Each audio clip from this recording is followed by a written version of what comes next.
It is August 10th.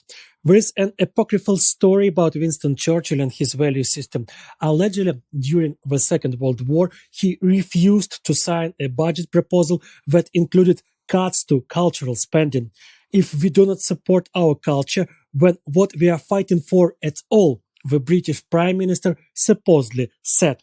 I understand that this story is almost entirely fictional, but at the same time, I want to emphasize that it closely resembles the truth. After all, nearly any modern war is primarily an attempt by one side to destroy the culture of the other side, culture in a broad sense.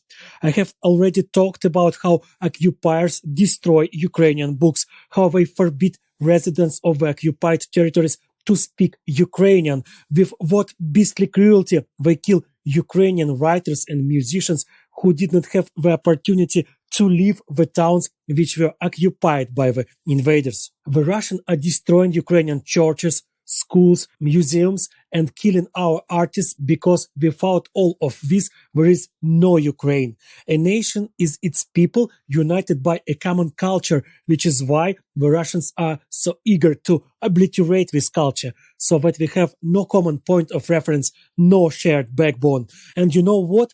They are not succeeding in the slightest. Well, I mean, unfortunately, they can still kill people, loot museums, and burn books, but erasing our culture is beyond their reach. About a year ago, I told you that due to the war, newspapers and magazines disappeared from the country, but now they are being printed again, and even new ones have emerged that didn't exist before the full-scale invasion. Book festivals took place in Kiev and Lviv, while in Odessa, despite being targeted by rocket fire daily, a rock and roll festival is being prepared. In Kharkiv, comic book and anime fans were gathering for their own Comic-Con. By the way, Ukraine has its own unique comic culture, unlike any other. Our authors draw inspiration from Ukrainian history and continue the artistic traditions of Ukrainian classics.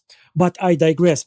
I simply wanted to illustrate that despite the constant efforts of the Russians, they are unable to destroy our culture. Even in the midst of war, artists continue to paint, directors continue to film, writers continue to write, and most importantly, all Ukrainians eagerly watch, listen, and read the works of both contemporary authors and classics. I see that many foreigners are appalled by the fact that Ukrainians continue to go to the cinema, exhibitions, and concerts even during times of war.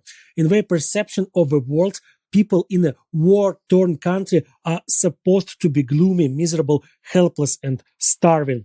But this is simply nonsensical. During the Second World War in the United States, for instance, civilian car production nearly ceased because all the factories were focused on fulfilling military orders.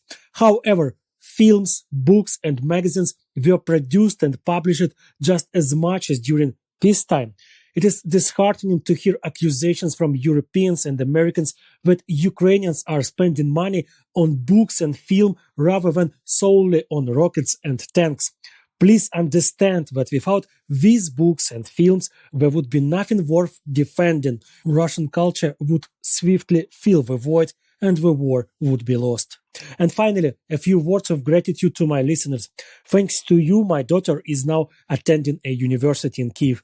The tuition there cost just over $1,000 per year. It may not seem a large sum, but without your help, it would be very difficult for me to afford her education. I am extremely grateful to you for this. She chose to study journalism, and I wish her all the best of luck.